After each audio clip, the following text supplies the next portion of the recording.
வணக்கம். 4 மணி செய்திகளுக்கு வரவேற்பது நான் நந்தா. முதலில் இந்த நேரத்திற்கான தலைப்புச் செய்திகளை பார்க்கலாம்.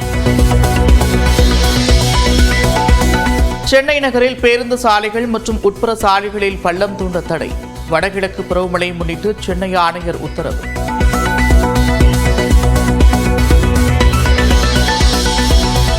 கோவை, நீலகிரி, தேனி, சேலம், திருச்சி உள்ளிட்ட 18 மாவட்டங்களில் இன்று கனமழைக்கு வாய்ப்பு.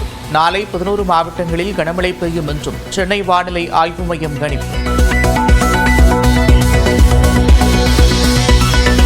மாநகராட்சிகளில் 3 ஆண்டுகளுக்கு மேல் பணியாற்றிய சுகாதார பணியாளர்களை பணி நிரந்தரம் செய்ய வேண்டும்.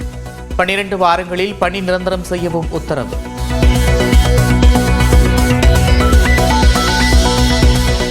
சிவகாசி பட்டாசு ஆலை விபத்தில் 25க்கும் மேற்பட்ட வீடுகள் சேதம். குடியிருக்க வழியின்றி மக்கள் கண்ணீர்.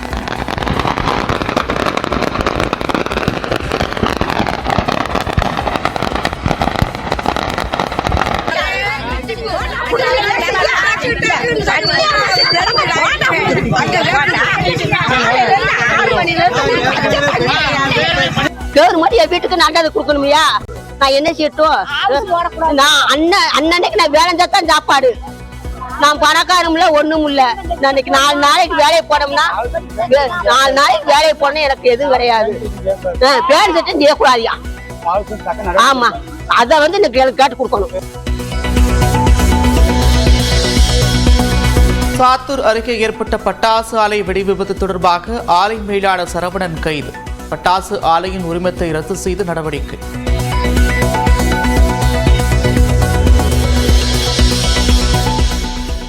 கேரள மாநிலம் ஆலப்புழாவில் களை கட்டிய படகு போட்டி. ഉൾപ്പെടെയുള്ള വിജയം നേടിയ ചമ്പക്കുളം ചുണ്ടന് ഇതാ വള്ളപ്പാടുകളുടെ വ്യത്യാസത്തിൽ ഇടിച്ചുകുത്തി വരികയാണ്. അയ്യടാ പോയടാ വിളിയുടെ താളത്തില് പുന്നമട പോലെ അതലറ്റിക്കോടി ആലപ്പുഴ ഇടിച്ചുകുത്തി വരുന്നു. ஆண்டுதோறும் நடக்கும் விழாவில் 70க்கும் மேற்பட்ட 100 அடி நீள படகுகள் பங்கேற்பு. நாமக்கல் அருகே என்கவுண்டர் செய்யப்பட்ட ஏடிஎம் கொள்ளையனின் உடற்கூறாய்வு தொடங்கியது. குமாரபாளையம் மேஜிஸ்ட்ரேட் மாலத்தி முன்னிலையில் பிரேத பரிசோதனை.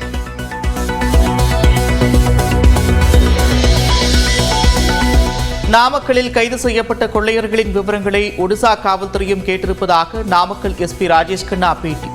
கிருஷ்ணகிரி ஏடிஎம் கொள்ளை தொடர்பாக காவல்துறை விசாரணை நடத்தியதாகவும் விளக்கம்.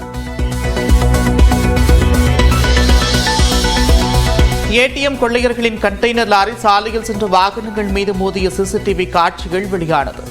பொதுமக்கள் தடுக்க முயன்ற போதும் நிற்காமல் சென்ற கண்டெய்னர்.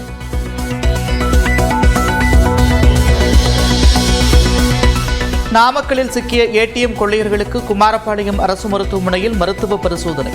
4 மணிக்கு மேல் நீதிமன்றத்தில் ஆஜர்படுத்தப்பட வாய்ப்பு. நாமக்கல்லில் பிடிபட்ட கொள்ளையர்கள் மீது 4 பிரிவுகளின் கீழ் வழக்கு. கொலை முயற்சி, மிரட்டல், பயமுறுத்தல், தாக்குதல் என 6 பேர் மீதும் தனித்தனியே வழக்கு பதிவு. நாமக்கல் ஏடிஎம் கொள்ளையர்கள் குறித்து விசாரணை நடத்த 4 தனிப்படைகள் அமைப்பு. மேவாட் குழுவுக்கு தொடர்பு என்பதால் ஒரு தனிப்படை ஹரியானா வருகிறது. ராணிப்பேட்டை மாவட்டத்தில் டாடா மோட்டார்ஸ் நிறுவனத்தின் கார் ஆலைக்கு அடிக்கல் நாட்டினார் முதலமைச்சர் மு க ஸ்டாலின். அமைச்சர்கள் துரைமுருகன், டிஆர்பி ராஜா உள்ளிட்டோர் பங்கேற்பு.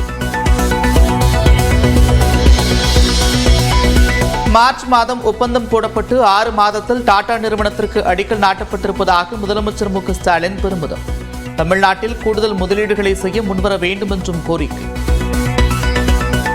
உங்களுடைய நிறுவனங்கள் மூலமா கூடுதல் முதலீடுகள் நீங்கள் தமிழ்நாட்டுக்கு செய்யணும். செஞ்சுக்கிட்டு இருக்கீங்க. அதை நம்ம மறுக்கிறது செய்வதா? ஏன்னா உங்கள் கடமை அது. ஏன்னா இது என் மாநிலம் இல்லை, உங்கள் மாநிலம் இல்லை, நம்ம மாநிலம். இது உங்களுடைய மாநிலம். நான் அடிக்கடி குறிப்பிடுவது அனைத்து மாவட்டங்களுக்கும் சீரான வளர்ச்சி.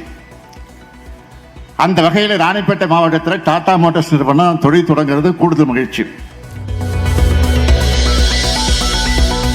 சென்னை மாநகராட்சியின் 6% சொத்து வரி உயர்வுக்கு நீதிமன்றத்திற்கு எதிர்க்கட்சித் தலைவர் எடப்பாடி பழனிசாமி கண்டனம். உடனடியாக திரும்பப் பெற வலியுறுத்தல்.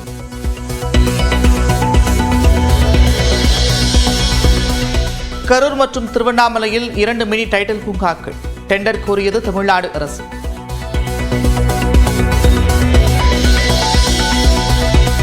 லஞ்சம் கொடுத்து வங்கிக் கடன் பெற்றதாக அதிமுக முன்னாள் எம்பி கே.என். ராமச்சந்திரனுக்கு விதிக்கப்பட்ட சிறை தண்டனை ரத்து.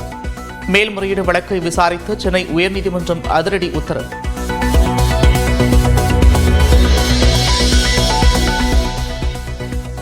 காஞ்சிபுரத்தில் இன்று திமுக பவள விழா பொதுக்கூட்டம்.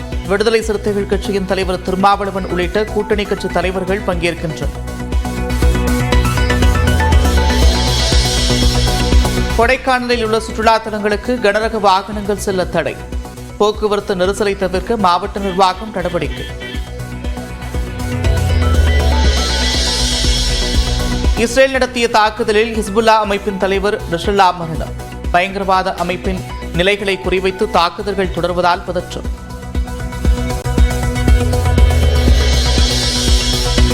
இந்தியா வங்கதேச அணிகள் இடையிலான 2வது டெஸ்ட் போட்டி.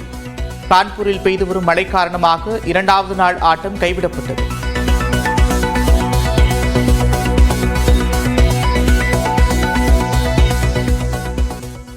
கோவை, நீலகிரி, திருப்பூர், ஈரோடு, திண்டுக்கல், நெல்லை, கன்னியாகுமரி உட்பட 18 மாவட்டங்களில் இன்று கனமழை பெய்ய வாய்ப்பிருப்பதாக வானிலை ஆய்வு மையம் தெரிவித்துள்ளது. உள்தமிழக பகுதிகளின் மேல் ஒரு வளிமண்டல கீழடுக்கு சுழற்சி நிலவுவதாக வானிலை ஆய்வு மையம் கூறியுள்ளது. இதன் காரணமாக தமிழ்நாடு, புதுச்சேரியில் 7 நாட்களுக்கு இடி மின்னலுடன் மழை பெய்ய வாய்ப்பிருப்பதாகவும் தெரிவிக்கப்பட்டுள்ளது. மேலும் கோவை மாவட்ட மலைப்பகுதிகள், நீலகிரி, திருப்பூர், திண்டுக்கல், தேனி, விருதுநகர், தென்காசி, திருநெல்வேலி, கன்னியாகுமரி, ஈரோடு, தருமபுரி, கிருஷ்ணகிரி, சேலம், நாமக்கல், கரூர், திருச்சி, திருப்பத்தூர் மற்றும் திருவண்ணாமலை மாவட்டங்களில் இன்று கனமழை பெய்ய வாய்ப்புள்ளதாகவும் தெரிவிக்கப்பட்டுள்ளது. நாளை கோவை மாவட்ட மலைப்பகுதிகள், நீலகிரி, திருப்பூர், தேனி, திண்டுக்கல், மதுரை, விருதுநகர், தூத்துக்குடி, தென்காசி, திருநெல்வேலி மற்றும் கன்னியாகுமரி மாவட்டங்களில் கனமழை பெய்ய வாய்ப்புள்ளதாகவும் தெரிவிக்கப்பட்டுள்ளது. சென்னையில் அடுத்த 48 மணி நேரத்திற்கு இடிமின்னலுடன் மிதமான மழை பெய்யலாம் என்றும் கூறப்பட்டுள்ளது. மன்னார் வளைகுடா, தென் தமிழக கடலோரப் பகுதிகள் மற்றும் அதனை ஒட்டிய குமரிக்கடல் பகுதிகளில் சூறாவளி காற்று மணிக்கு 55 கிலோமீட்டர் வேகத்தில் வீசக்கூடும் என்பதால் மீனவர்கள் இந்த பகுதிகளுக்கு செல்ல வேண்டாம் என்றும் வானிலை ஆய்வு மையம் கேட்டுக் கொண்டுள்ளது.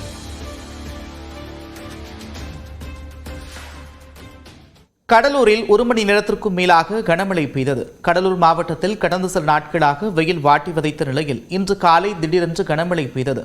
கடலூர் சுற்றுவட்டார பகுதிகளான நெல்லிக்குப்பம், திருப்பாத்திரிப்புலியூர், திருவந்திபுரம் உள்ளிட்ட பகுதிகளில் 1 மணி நேரத்திற்கும் மேலாக மழை வெளுத்து வாங்கியது. இதன் காரணமாக வாகன ஓட்டிகள் சிரமத்திற்குள்ளாகினர்.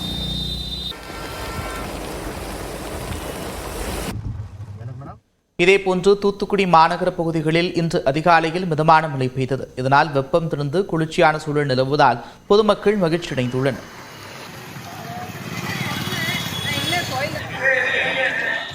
நெல்லை மாநகரின் பல்வேறு பகுதிகளில் இடி மின்னலுடன் 1 மணி நேரத்திற்கும் மேலாக மழை பெய்தது. பாளையங்கோட்டை, வண்ணாரப்பேட்டை, பழையப்பேட்டை உள்ளிட்ட பகுதிகளில் பெய்த மழையால் பொதுமக்கள் மகிழ்ச்சியடைந்துள்ளனர்.